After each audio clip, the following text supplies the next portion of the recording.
Selamat sore pemirsa, demikian tadi berita pilihan iNews Sore bersama saya Syafaati Suryo. Pemirsa, kebakaran menghanguskan puluhan rumah panggung berkonstruksi kayu di Palangkaraya, Kalimantan Tengah.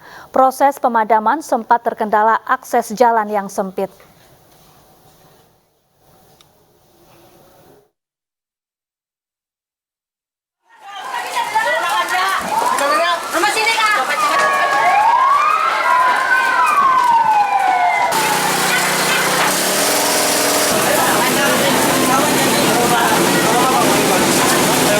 Kebakaran melanda puluhan rumah panggung yang berada di kawasan permukiman padat Flamboyan, Palangkaraya, Kalimantan Tengah.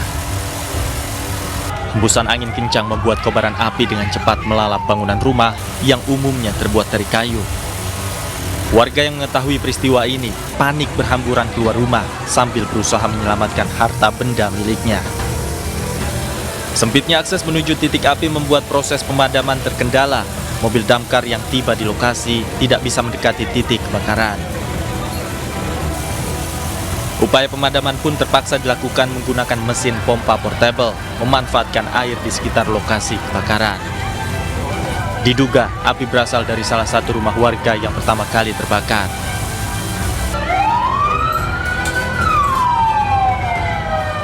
Api itu sudah membesar dalam 5 rumah. Jadi di antara itu nanti biar pihak kepolisian yang menentukan. Itu kejadiannya sejak jam 9.50 menit. Upaya pemadaman berapa lama, Pak? Upaya pemadaman dari jam 10 sampai dengan 11.30 berarti 1 jam setengah. Berapa mobil damkar yang diterjunkan hari ini? Mobil damkar dihabiskan 3 unit, rescue 2 ditambah BPK Surakarta, puluhan pemadam kebakaran itu. Setelah berjibaku selama 1,5 jam, kobaran api akhirnya berhasil dipadamkan. Tidak ada korban jiwa dalam peristiwa ini, namun kerugian ditaksir mencapai miliaran rupiah. Dari Palangkaraya, Kalimantan Tengah, Adesata, iNews melaporkan. Pemirsa, suasana duka menyelimuti rumah salah satu korban pesawat jatuh di Serpong pada Minggu siang. Jenazah Kapten Suwanda disambut histeris oleh keluarga.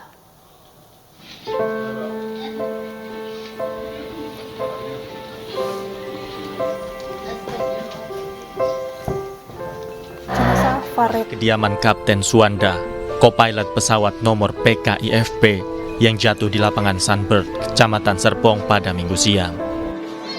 Jenazah tiba di rumah duka di kota Cirebon pada pukul 10.00 waktu Indonesia Barat pada Senin pagi. Kedatangan jenazah langsung disambut histeris oleh keluarga dan kerabat korban.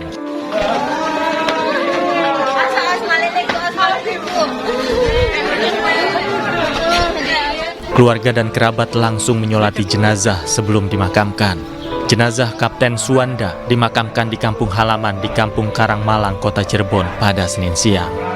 Di jam 14.43.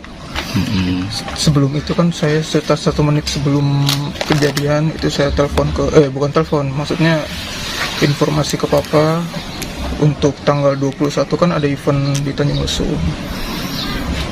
Beliau bilang menunggu info dari beliau gitu.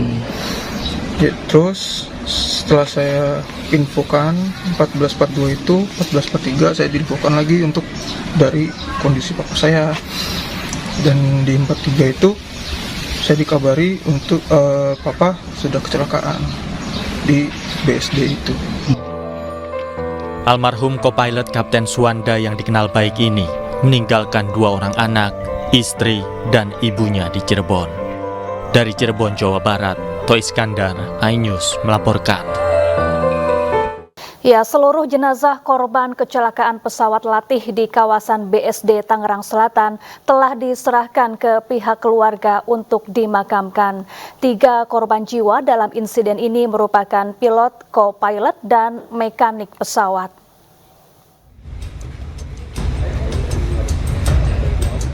Satu persatu jenazah korban kecelakaan pesawat latih Teknam P2006T dijemput pihak keluarga dari Rumah Sakit Polri Kramat Jati, Jakarta Timur untuk dimakamkan. Berikutnya Malaysia.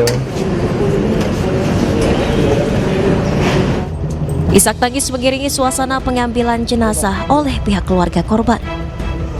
3 jenazah dalam insiden ini diantaranya Mayor Purnawirawan Suwanda selaku kopilot, Pulung Darmawan selaku pilot, dan Farid Ahmad selaku mekanik. Sebelumnya ketiga korban menjalani proses identifikasi di Rumah Sakit Polri, yang meliputi identifikasi primer berupa pemeriksaan sidik jari dan identifikasi sekunder melalui properti yang digunakan korban. Dari hasil pemeriksaan diketahui ketiga korban meninggal dunia akibat benturan keras di bagian kepala dan bagian tubuh lainnya. Ketiga jenazah dalam kondisi utuh pasca insiden jatuhnya pesawat latih tersebut. Kondisinya seperti apa sih Pak? Jadi kondisi jenazah penyebab kematiannya akibat benturan, ya, benturan hampir semuanya hampir sama, yaitu kepala, kemudian dada, kemudian tungkai dan lengan. Dari Jakarta, tim liputan iNews melaporkan. Ya, rombongan Presiden Iran awalnya hendak menuju perbatasan Azerbaijan untuk meresmikan proyek bendungan. Berikut daftar 9 korban meninggal dunia dalam kecelakaan helikopter yang membawa Presiden Iran Ibrahim Raisi bersama sejumlah pejabat.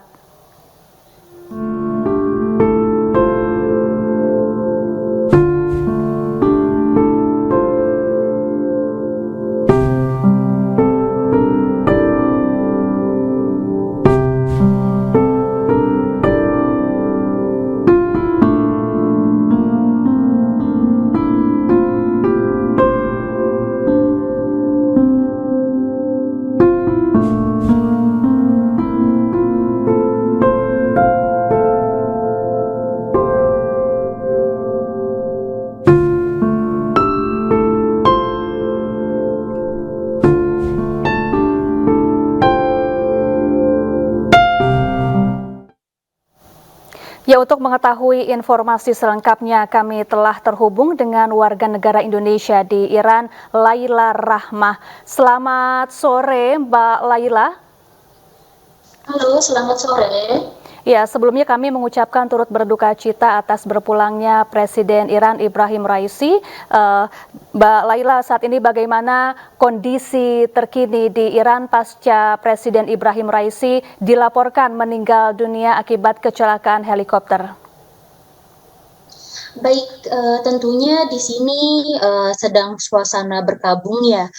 Kemarin sendiri dari ketika ada pengumuman bahwa malam itu helikopter ada gangguan, kemudian seluruh masyarakat dari penjuru kota, khususnya di Teheran, berkumpul di alun-alun Vali Asr tengah malam tadi, gitu kan, berdoa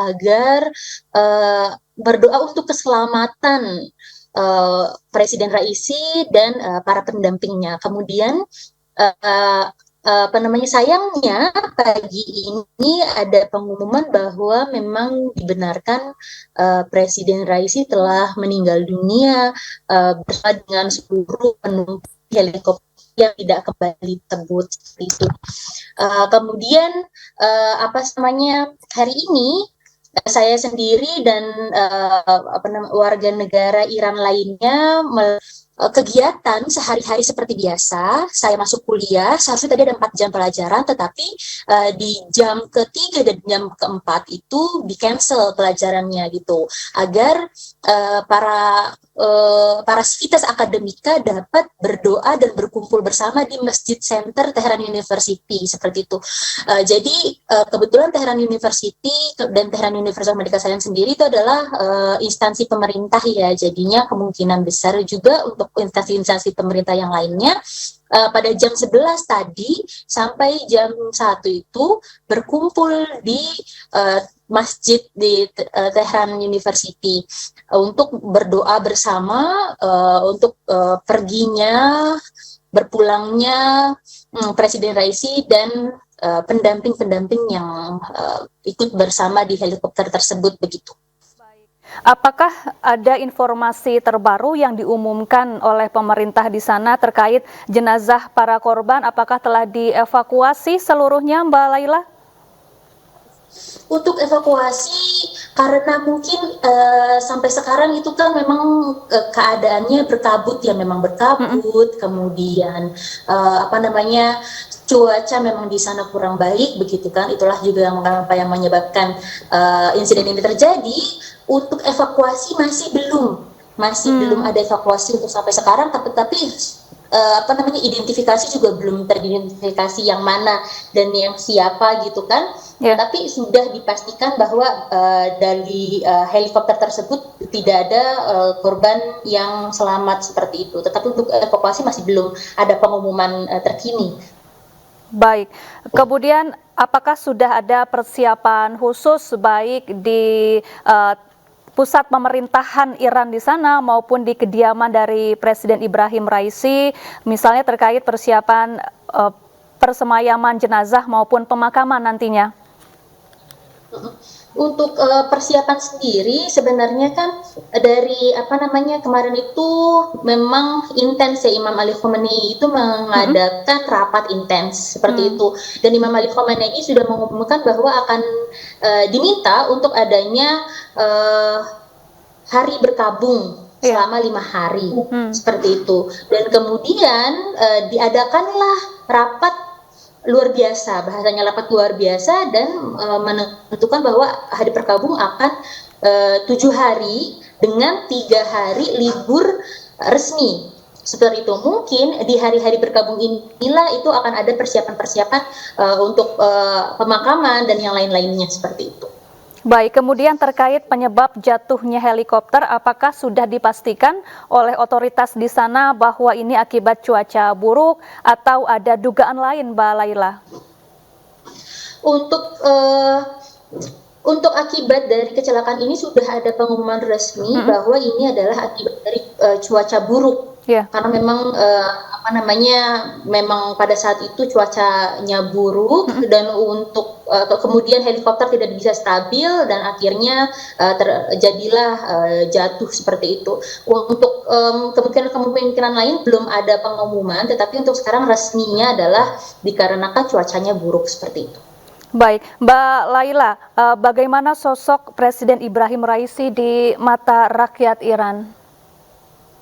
Kalau dari yang saya baca dan dari berita-berita yang saya lihat sendiri, sebenarnya kalau bisa dibilang Presiden Raisi itu kalau seperti seperti Presiden Jokowi begitu. Beliau sangat suka belusukan, kemudian kalau misalnya ada banjir, beliau langsung survei ke tempatnya langsung, kemudian kalau misalnya ada bencana, dan jika ada proyek-proyek langsung ngecek ke tempatnya langsung, seperti sekarang ini. Sekarang ini kan karena peresmian bendungan kan itu di Azerbaijan Timur begitu. Beliau langsung ke sana begitu, dan masyarakat menganggap insiden ini adalah mereka menganggap bahwa Presiden Raisi syahid tentunya, karena beliau sendiri kan mengatakan bahwa pemerintahannya adalah pemerintah rakyat. Beliau menisbatkan dirinya sebagai abdi rakyat, dan beliau pun syahid dikarenakan pengabdiannya terhadap rakyat dalam melakukan pengecekan sendiri langsung ke lokasi. Jadi ya memang beliau memang terkenal sangat merakyat, dan rakyat sangat mencintai beliau, dan ya beliau dianggap sebagai martir ya, syahid seperti itu. Baik, tentunya rakyat Iran sangat berduka dan kehilangan ya atas kepergian Presiden Ibrahim Raisi. Baik, terima kasih Mbak Laila Rahmah, warga negara Indonesia yang berada di Iran. Terima kasih sudah bergabung bersama kami di iNews Sore.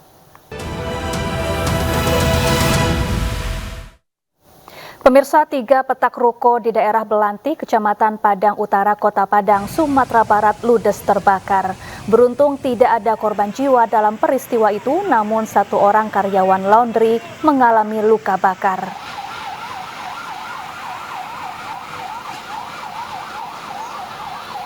Petugas pemadam kebakaran berjibaku saat 3 petak ruko di daerah Belanti, Kecamatan Padang Utara, Kota Padang terbakar. 1 orang karyawan laundry mengalami luka bakar dan dilarikan ke rumah sakit untuk mendapat perawatan medis. Api pun berhasil dipadamkan setelah 45 menit kemudian. Sementara itu diduga kebakaran yang melanda 3 bangunan ruko yang merupakan usaha laundry dan toko kelontong akibat sambungan pendek arus listrik. Itu ruko, itu ada laundry, ada 2 tempat, tapi pemilik yang sama. Api sudah membesar, waktu kami sampai, alhamdulillah dapat kita atasi, sekedar 1 ruko itu aja yang habis. Jadi dalam insiden kebakaran ini ada korban jiwa atau gimana Pak? Korban jiwa tidak ada juga terbakar 1 orang. Jadi ada ini juga Pak, anggota damkar sendiri yang luka, kakinya luka tadi Pak? Itu kejadian biasa, anggota damkar biasa itu kena paku sedikit. Pak, ini berapa mobil damkar Pak yang dikerahkan Pak? Yang dengan personil? Kan 5 armada. 5 armada. Dengan personil Pak? Lebih kurang 50 orang. 50 orang. Pak, ini dugaan sementara apa Pak penyebab kebakaran Pak? Dugaan sementara mungkin korslet gitu. Kerugian Pak? Kerugian lebih kurang 500 juta lebih kurang.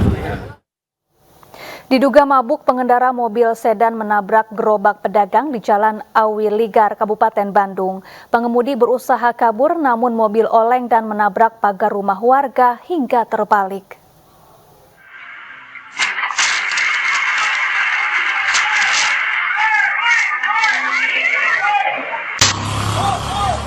Kamera pengawas rumah warga merekam detik-detik gerobak pedagang kupat tahu tertabrak kendaraan sedan ugal-ugalan di Jalan Awi Ligar, Kecamatan Cimenyan, Kabupaten Bandung pada Senin pagi.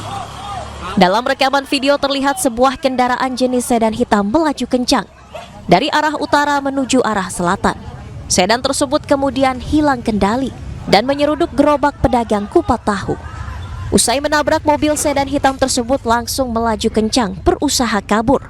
Namun naas tak jauh dari lokasi tabrakan, mobil pelaku oleng dan menabrak pagar rumah warga hingga terbalik.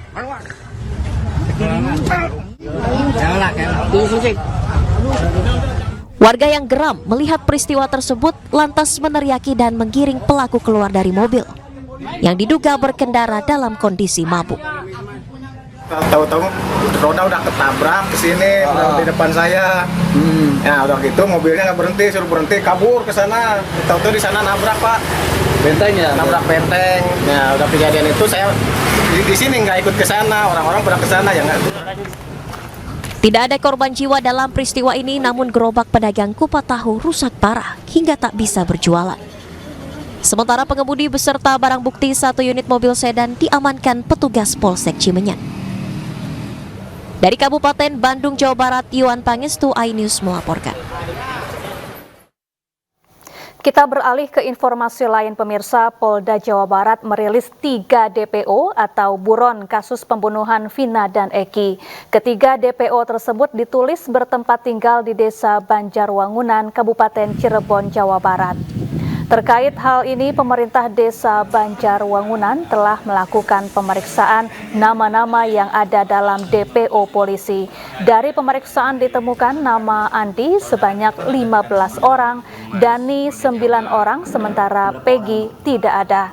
Namun dari nama-nama yang sudah diperiksa tidak ditemukan kesesuaian ciri seperti yang tertera dalam DPO polisi. Sementara itu, pemerintah Desa Banjarwangunan menyayangkan dengan DPO yang dikeluarkan Polda Jawa Barat lantaran tidak dilengkapi foto dan alamat spesifiknya. Kemarin langsung dari kepolisian bergerak dan mengecek cross-check langsung atas nama yang sesuai dengan DPO itu. Salah satu yang pertama itu Peggy itu nggak ada cross-checknya di sini. Dan Andi, ada nama Andi itu hampir 15 orang dan sudah di cross-check tidak ada terbukti bahwa yang sesuai dari DPO itu tidak ada terbukti. Dan yang terakhir Dani di kami ada data 9 orang, tidak atas hasil cross check langsung ke lapangan dan hasilnya 0 juga, nggak ada. Artinya pemeriksaan kemarin dipastikan tidak ada ya Pak ya? Tidak ada. Warga-warga yang tercantum. Betul, tidak ada. Itu satu persatu Pak di cross-check Pak? Iya. Cross-check iya. Ke rumahnya semua? Iya, ke rumah. Warga Banjarwangunan dengan ada DPO itu, tiga-tiganya itu warga Banjarwangunan aja ya sangat tercoreng juga. Tercoreng gitu. Jadi makanya ya itu kan diduga kan malah nggak ada, mudah-mudahan nggak ada di Banjarwangunan itu yang ketiga itu. Kasus pembunuhan Vina dan Eki memasuki babak baru. Sebuah fakta terungkap dari salah satu terpidana kasus ini bernama Saka Tatal. Saka Tatal mengaku dirinya menjadi korban salah tangkap oleh kepolisian. Ia membantah keras tuduhan yang menyebut dirinya membunuh almarhum Vina dan Eki. Saat kejadian, Saka sedang berada di rumah. Saka juga menyebut bahwa dirinya langsung ditangkap polisi tanpa penjelasan apapun. Padahal, Saka tidak mengenal Vina dan Eki. Saka pun mengaku tidak pernah terlibat dengan geng motor. Saya sebelum ketangkap, saya disuruh sama paman isi bensin. Sama adiknya paman juga. Habis ngisi bensin, saya mau nganterin motornya paman itu. Pas baru nyampe, mau nganterin motor, udah ada polisi. Saya datengin, saya kan ke situ niat cuma nganterin motor. Malah saya ikut ditangkap juga tanpa sebab apapun, nggak ada penjelasan apapun, langsung dibawa. Nyampe di Polresta, saya langsung dipukulin, suruh mengakui apa yang bukan saya lakukan. Saya dipukulin, dijejekin, disiksa segala macam sampai disetrum. Terus akhirnya Mas Saka ngaku? Siapa yang ngetrumnya, yang mukulinnya siapa? Yang mukulin, yang ngetrum itu anggota polisi semua. Tapi kita nggak tahu namanya. Namanya saya nggak tahu. Terus akhirnya ngaku Mas Saka? Akhirnya ngaku juga. Kenapa ngaku? Apa nggak kuat? Apa gimana? Akhirnya ngaku juga itu karena terpaksa. Karena terpaksa udah nggak kuat gitu. Udah nggak kuat lagi. Tidak hanya Saka, 5 terpidana dalam kasus pembunuhan sejoli Vina dan Eki juga mempertanyakan penyidikan polisi yang dinilai janggal. Salah satunya adalah penolakan polisi untuk mengecek CCTV yang ada di lokasi. Kami juga melihat ada kejanggalan di situ yang tidak direspon oleh penyidik ya dari awal, bahwa dalam perkara itu ada CCTV yang ditemukan di lokasi kejadian, tapi tidak direspon juga dengan alasan bahwa kepolisian tidak punya katakanlah ahli untuk membuka itu omong kosong. Selanjutnya dari hasil bedah mayat yang dilakukan oleh dokter forensik juga ada referensi yang harus ditindaklanjutin terhadap sperma yang ditemukan di tubuh daripada korban, ya khususnya di bagian kemaluan. Dan itu harus dilakukan tindakan-tindakan yang lebih spesifik lagi untuk mencari DNA-nya. Nah, kalau katakanlah kepolisian pada saat itu peduli terkait dengan tersangka-tersangka yang dilakukan penahanan, kenapa tidak dilakukan penahanan? Apakah itu sperma dari si A, si B, si C? Sehingga terang benderanglah perkara itu. Selain kejanggalan tersebut, perbedaan juga terjadi saat rekonstruksi yang dilakukan di sekitar lokasi kejadian. Para terpidana ini mengaku bahwa posisi mereka jauh dari lokasi saat kejadian. Mereka ditangkap saat sedang berkumpul tanpa kejelasan lebih lanjut. Dari Cirebon, Jawa Barat, Toy Iskandar, iNews melaporkan. Ya, kasus pembunuhan terhadap Vina dan Eki yang terjadi pada 2016 lalu kembali mencuat. Kedua korban dianiaya oleh 11 pelaku dan ditinggalkan di jembatan Kepongpongan agar terlihat seolah terjadi kecelakaan.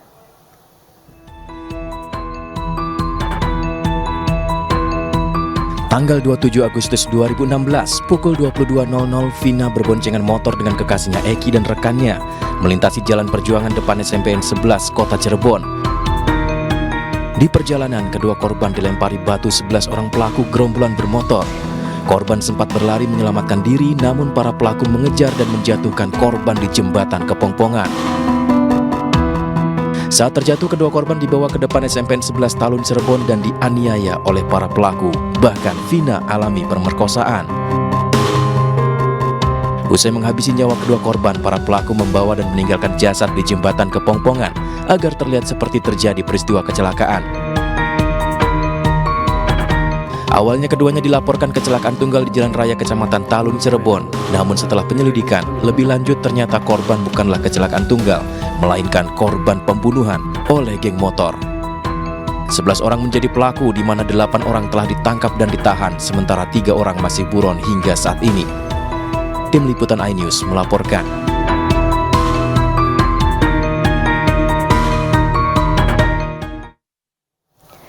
Pemirsa, peningkatan dan pemerataan pendidikan menuju Indonesia Emas 2045 menjadi harapan pemuda Perindo dalam diskusi publik bertajuk Spirit of Indonesia 2024. Dalam diskusi itu, sejumlah isu terkait tantangan menuju Indonesia Emas 2045 juga dibahas guna mencari solusi.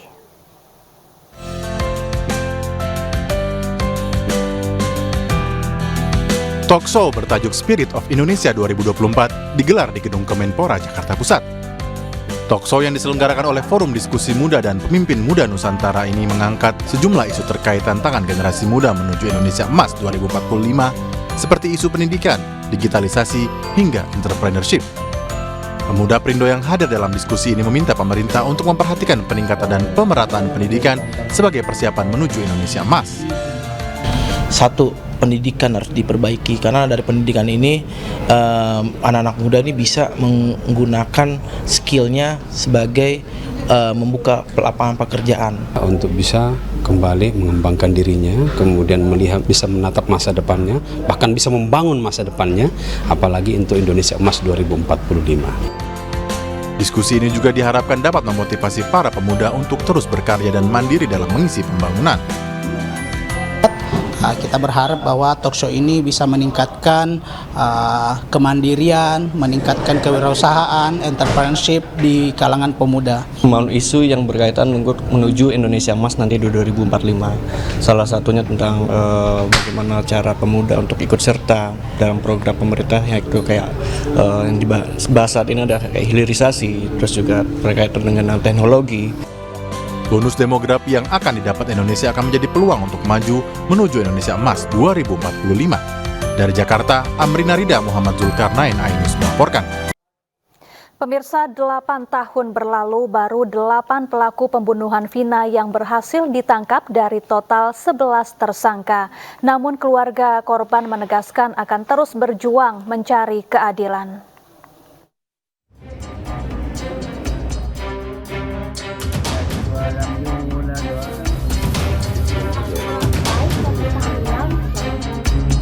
Belakangan publik dihebohkan dengan mencuatnya kasus pembunuhan Vina, seorang gadis asal Kabupaten Cirebon, Jawa Barat yang diduga menjadi korban kebrutalan geng motor Moonraker. Kasus ini muncul ke publik dan menjadi buah bibir setelah tayangnya film dokumenter yang mengangkat peristiwa pembunuhan tersebut. Tak hanya itu, rekaman suara dari teman Vina yang diduga mengalami kesurupan arwah Vina pun beredar luas di media sosial. Dipukul tangan Vina patah, bukan diseret pakai motor, dipukul tangan Vina. Kepalanya. Viralnya kembali kasus pembunuhan yang mengakhiri nyawa 2 remaja, Vina dan kekasihnya Eki, membuat sejumlah fakta baru bermunculan. Polisi mengungkap ada 11 tersangka yang terlibat dalam pembunuhan Vina dan Eki. Namun nyatanya setelah 8 tahun berlalu, hanya 8 pelaku yang berhasil ditangkap.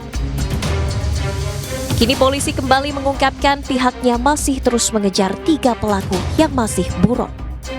Sementara itu, kuasa hukum keluarga Vina menyoroti informasi yang simpang siur dari polisi. Bahkan muncul dugaan pelaku yang masih buron sebenarnya berjumlah 4 orang.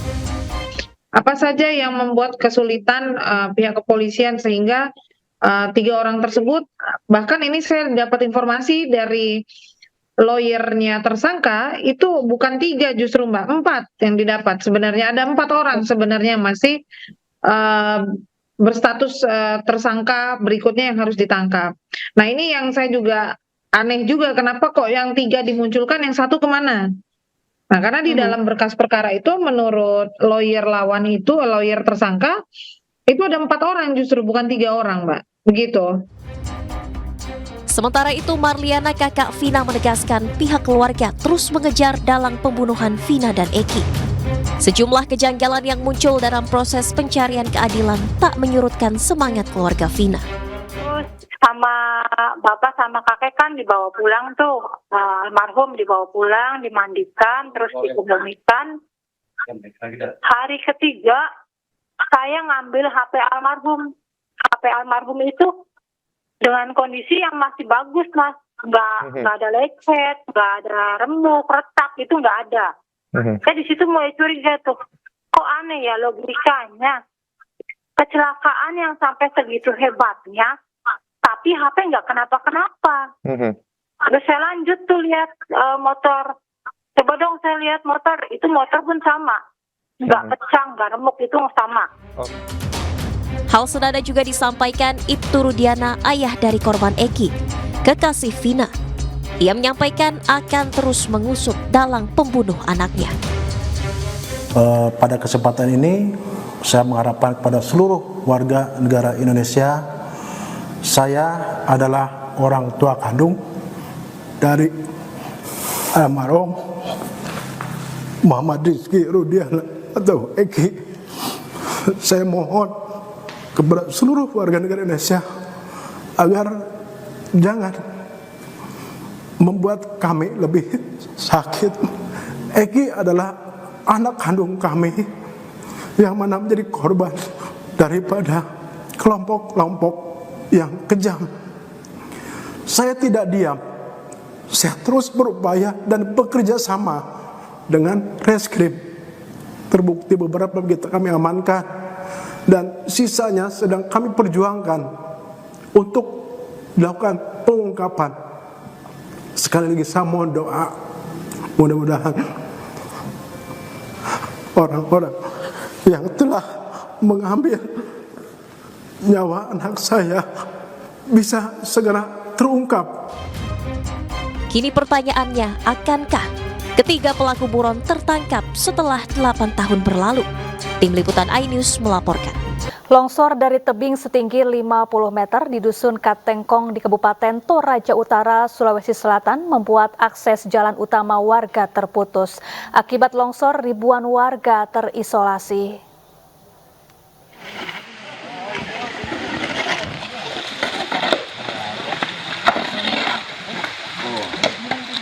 Longsor dari tebing setinggi 50 meter di Dusun Katengkong, Kelurahan Bokin, Kecamatan Rantebuak, Kabupaten Toraja Utara, Sulawesi Selatan membuat akses jalan penghubung antar kecamatan lumpuh. Ribuan warga terisolir. Akibat longsor, warga dari dua arah baik yang hendak ke Bokin maupun sebaliknya sejak dini hari tadi tidak bisa melintas. Sebab jalan utama yang selama ini dilalui warga tertimbun tanah dan batu serta batang pohon. Sementara personil TNI Polri bersama warga berusaha menyingkirkan material longsor dari badan jalan agar dapat dilintasi kendaraan.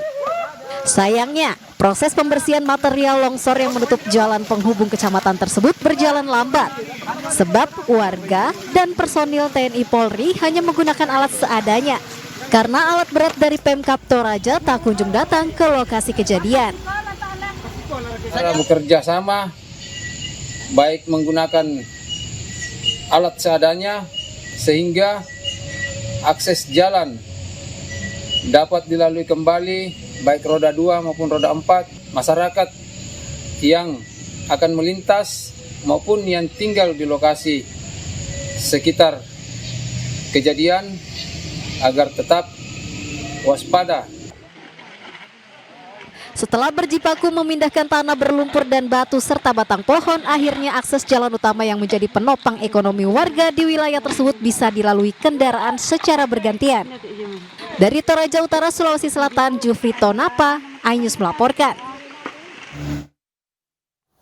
Pemirsa, seorang wanita yang akan bersalin terpaksa ditandu ke rumah sakit akibat lumpuhnya akses jalan pasca longsor yang melanda Kecamatan Latimojong, Kabupaten Luwu, Sulawesi Selatan.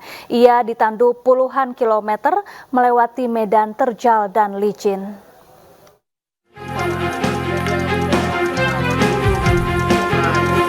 Seorang ibu asal Kecamatan Latimojong, Kabupaten Luwu, Sulawesi Selatan ini terpaksa ditandu hingga ke rumah sakit tempatnya bersalin akibat terisolirnya Desa Pangik pasca bencana banjir bandang dan longsor pada Jumat lalu.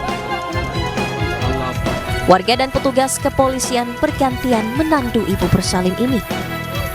Berjalan kaki puluhan kilometer melewati medan terjal dan licin. Naik turun gunung melintasi lumpur bekas longsor yang menutupi badan jalan. Sebelumnya belasan desa di Kabupaten Luwu terisolir akibat banjir bandang dan tanah longsor.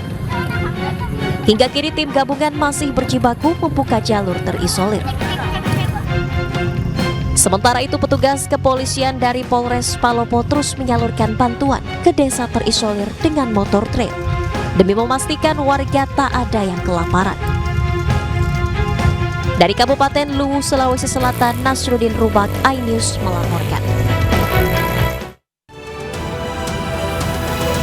Sementara itu dalam sidang terungkap, Syahrul Yassin Limpo menitipkan penyanyi dangdut Nayunda Nabila sebagai pegawai honorer di Kementerian Pertanian. Nayunda menerima gaji 4,3 juta rupiah per bulan, namun jarang datang ke kantor. Karena ini profesi sebelumnya siapa? Pada waktu di karantina kita tidak tahu, Pak. Baru belakangan kita tahu itu setelah belakangan, karena Nayunda ini pada waktu itu di karantina hanya sekitar 1 tahun kita menghonor karena memang tidak pernah ke kantor ya. Terus tahun berikutnya sudah kita hentikan, Pak. Oke, ternyata siapa dia? Yang saya tahu itu penyanyi. Penyanyi? Iya. Penyanyi itu, penyanyi apa? Di saksi pernah menjelaskan ya. Saya singkat waktu ya. Dari penyanyi Rising Star ya. Di BAP saksi nomor 11. Iya. Nah, kaitannya adalah yang ingin saya tanyakan, apakah ada honor juga yang diterima sama Nayunda ini dari Kementan? Sebagai tenaga kontrak ya? Iya, ya ada. Itu yang dari karantina itu sebagai tenaga. Berapa kalau dia menerima per bulan ini? Kalau honornya per bulan itu Sejumlah tokoh nasional memberikan penghormatan untuk maestro aktivis Indonesia dalam gelaran Tribute to Akbar Tanjung di Kompleks Parlemen Senayan, Jakarta. Kegiatan ini sekaligus mengajak aktivis muda menekuni dunia politik tanah air.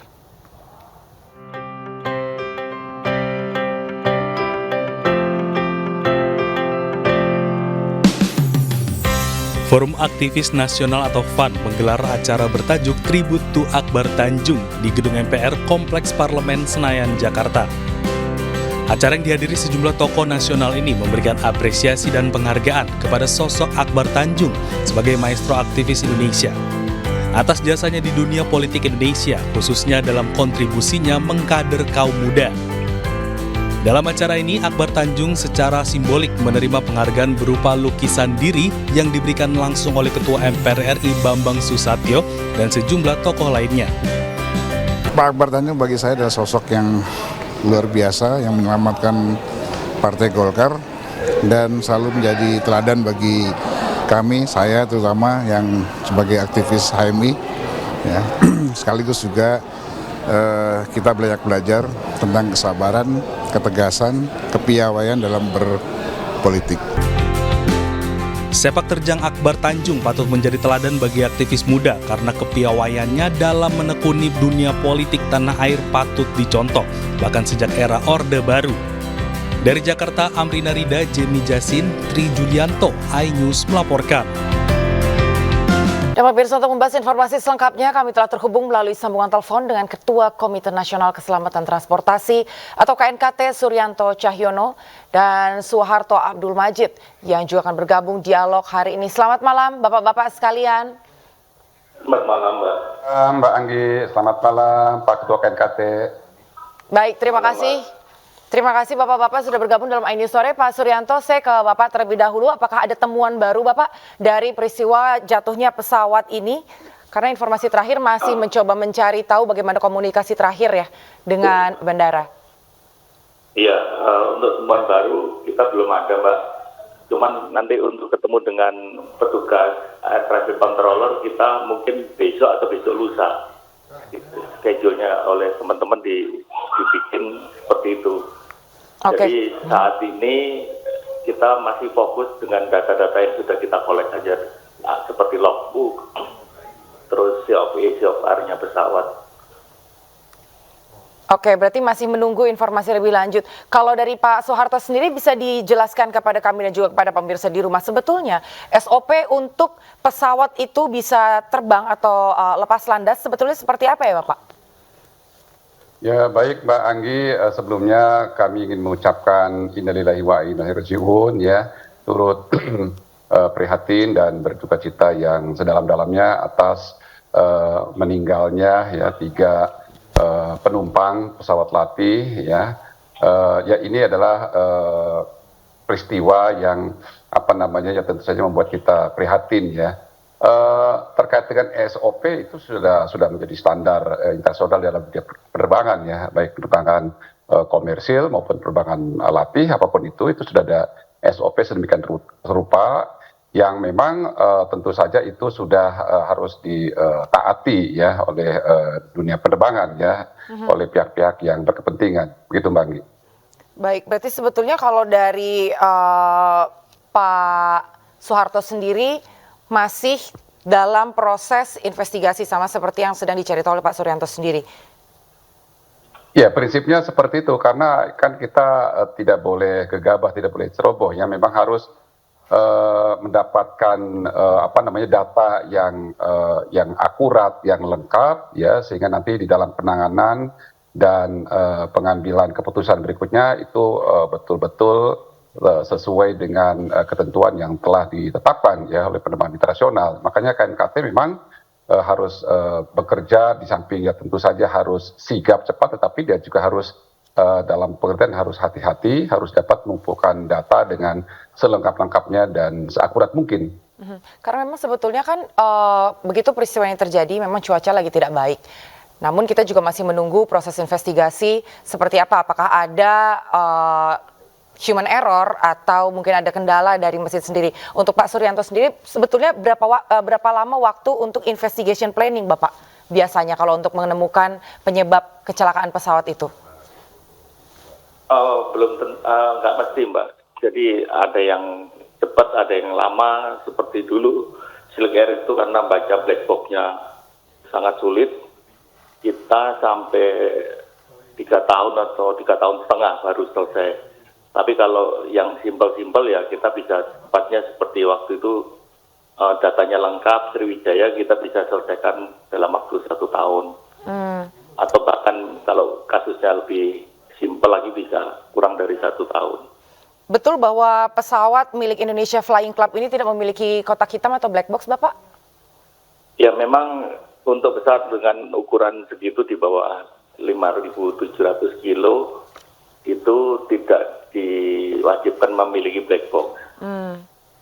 Dengan tidak adanya black box, Bapak Soeharto, apakah bisa menginvestigasi dengan lengkap penyebab kecelakaan ini? Karena informasi tentunya tidak bisa didapat dengan lengkap begitu.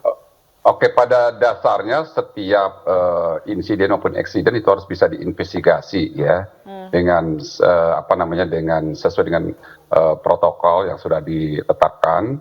Dan justru ini saya kira kesempatan kalau tadi dikatakan bahwa untuk pesawat jenis latih ini yang tadi di bawah 5.000 sekian itu tidak katakanlah tidak punya atau tidak diwajibkan black box, justru ini ke depan Pak, ini satu tantangan, satu peluang. Kita harus bisa menyampaikan atau mengusulkan bahwa pesawat dengan kategori apapun saya kira ini harus punya black box gitu ya, karena ini penting untuk mendapatkan data-data yang tentu saja yang lebih akurat begitu, karena kalau menurut saya kita tidak melihat soal katakanlah besar kecilnya kategori pesawatnya, jumlah penumpangnya banyak atau sedikit, tetapi ini kita menyangkut masalah dunia penerbangan ya, dunia penerbangan. Dan tentu saja di kita ini kan dunia penerbangan sekarang sudah sedang bertumbuh begitu ya. Terbukti ini kan pesawat latih sudah mulai katakanlah sudah mulai banyak mengudara, dan tentu ketika mengalami masalah-masalah seperti ini kita harus memiliki black box atau semacam black box yang bisa mengungkap dengan lebih akurat, dengan lebih lengkap. Saya kira kita sangat memerlukan itu. Iya, betul. Dan dengan tidak adanya black box, apakah masih bisa melengkapi proses pencarian informasi dan juga investigasi lebih lanjut, Bapak? Ya, pada dasarnya bisa, tetapi kan tentu saja tingkat akurasi dan kecepatannya juga tentu berbeda ketika kita atau pesawat itu memiliki black box gitu kan. Ya tadi dikatakan sampai lama loh. Nah, ini kan kalau lihat kejadian ini kan pesawat latih dan relatif ya maksudnya ada di depan mata kita gitu jatuhnya ya, sehingga bukan misalkan jatuh di laut dan sebagainya gitu kan ya, sehingga kalau ada black box itu kan akan lebih mempercepat proses investigasi, sehingga akan diketahui apa penyebab faktor-faktor penyebabnya. Iya, Pak Suryanto sendiri ada informasi terakhir nggak Bapak bagaimana posisi pesawat terakhir di momen-momen kritis, kemudian komunikasi antara pilot co-pilot dengan Bandara Halim dan lain sebagainya, ada informasi Bapak? Ya, seperti yang sudah disampaikan di media-media bahwa terakhir si pilot menyampaikan mede-mede 3 kali terus terputus. Biasanya kan mede-mede itu diikuti reasonnya apa, masalahnya apa. Tapi belum sempat disampaikan masalahnya, sudah terputus. Dengan adanya upaya pendaratan darurat yang informasinya juga kami dapatkan dari media, namun gagal, ada mungkin prediksi dari Pak Suryanto sendiri Pak, apakah memang ini pendaratan darurat karena kemungkinan dari mesin atau karena memang cuaca yang tidak baik begitu? Alasan apa yang menjadi pilot menuju ke lapangan itu, tapi kita belum bisa memastikan. Cuman kalau apapun pesawatnya masih bisa dikendalikan dan dengan cuaca sejelek apapun dalam kondisi yang ada, tidak mungkin dia melakukan pendaratan darurat, karena pendaratan darurat itu resikonya juga besar, Mbak. Betul. Jadi dia lebih aman kalau berusaha terus ke Pondok Cabe, karena dari posisi itu ke Pondok Cabe mungkin penerbangannya sekitar 2-3 menitan lah. Iya. Kalau Pak Soeharto sendiri melihatnya gimana Pak? Ada tanggapan nggak Bapak? Dengan adanya upaya untuk melakukan pendaratan darurat kemudian tidak berhasil, dan informasinya juga apakah memang ada kesalahan teknis, informasi kami dengar ban tidak keluar atau lain sebagainya begitu? Ya, pertama kan kita hanya bisa menduga ya, karena kan kita belum mendapatkan data yang sebenarnya begitu. Tetapi memang dari protokol atau prosedur yang dilakukan ada indikasi kuat bahwa dia memang ada sesuatu gitu kan ya, sehingga dia akan ini sudah pilot seperti itu ya, dia akan mencari satu upaya untuk melakukan pendaratan darurat. Syukur-syukur kalau di daerah situ ada satu informasi, dan sebenarnya misalkan ada sungai misalkan, itu juga akan mereduksi untuk tingkat crash yang tentunya relatif lebih diharapkan lebih baik dibandingkan kita melakukan pendaratan di tempat aspal atau daratan kan gitu, dengan mengurangi resiko kan begitu. Masalahnya kan ya kita nggak tahu sekali lagi ya kan. Jadi kalau saya kira itu ada indikasi upaya bahwa si pilot berusaha untuk mencari pendaratan karena ada problem, ada sesuatu.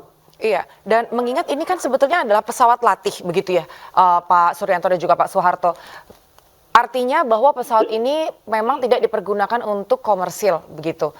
Apakah memang sudah layak terbang atau dioperasikan, atau bagaimana ya Bapak?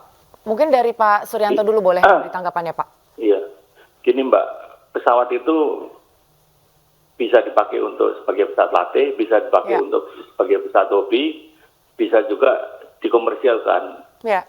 Meskipun penumpangnya satu, kalau itu berbayar, artinya itu penerbangan komersial. Selama penumpangnya tidak berbayar, meskipun 737 kita punya private dan penumpangnya tidak berbayar, ya bisa dikatakan penerbangan itu penerbangan untuk private gitu Mbak. Jadi meskipun satu orang pun penumpangnya, kalau itu berbayar ya itu kita kategorikan sebagai komersial. Nah izin operasinya akan berbeda dengan komersial dan dengan yang private Mbak. Oke, kalau dari tinggal penggunaannya aja pesawat itu untuk apa Mbak. Iya, kalau dari Pak Soeharto ada tanggapan Pak? Iya, pada dasarnya tadi tergantung dari pihak katakanlah yang menyewa atau mengoperasikan ya.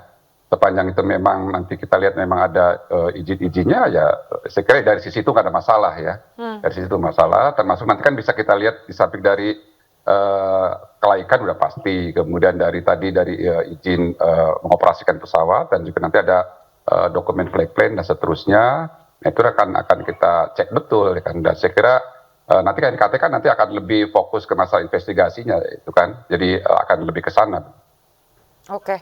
Dan berarti sementara ini kita memang masih menunggu bagaimana nanti proses investigasi lebih lanjut. Selain alat-alat atau mesin-mesin dari pesawat sendiri, bahwa pilot maupun co-pilot yang berhak untuk menerbangkan, baik itu pesawat latih maupun pesawat komersil, sebetulnya memang sudah perlu melakukan proses filterisasi sehingga layak untuk membawa pesawat itu terbang, atau memang seperti apa ya Bapak? Untuk SOP sistemnya kembali lagi kepada SOP selain mesin tapi juga kepada human yang membawa pesawat itu untuk beroperasi.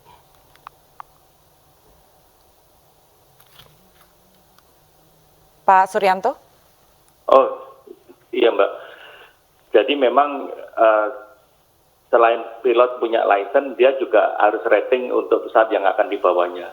Jadi kalau si pilot ini memang dulunya instruktur di Bandung yang memegang pesawat ini sebagai pesawat latih, tapi setelah itu berpindah tangan, dioperasikan di Indonesia Flying Club menjadi pesawat private Mbak, tapi licensingnya di pilot ini pasti mereka memiliki license yang memang valid untuk menerbangkan pesawat ini. Iya, memang human error bisa terjadi, cuaca juga bisa jadi penyebab. Betul bahwa masih terlalu dini untuk kita menyimpulkan atau mengetahui apa yang menjadi penyebab kecelakaan. Kami tentunya masih akan terus menunggu bagaimana proses investigasi nantinya akan berjalan. Terima kasih sekali Pak Suryanto dan juga Pak Soeharto untuk waktunya. Selamat malam, selamat beraktivitas kembali. Selamat malam. Iya. Baik, selamat malam. Terima kasih.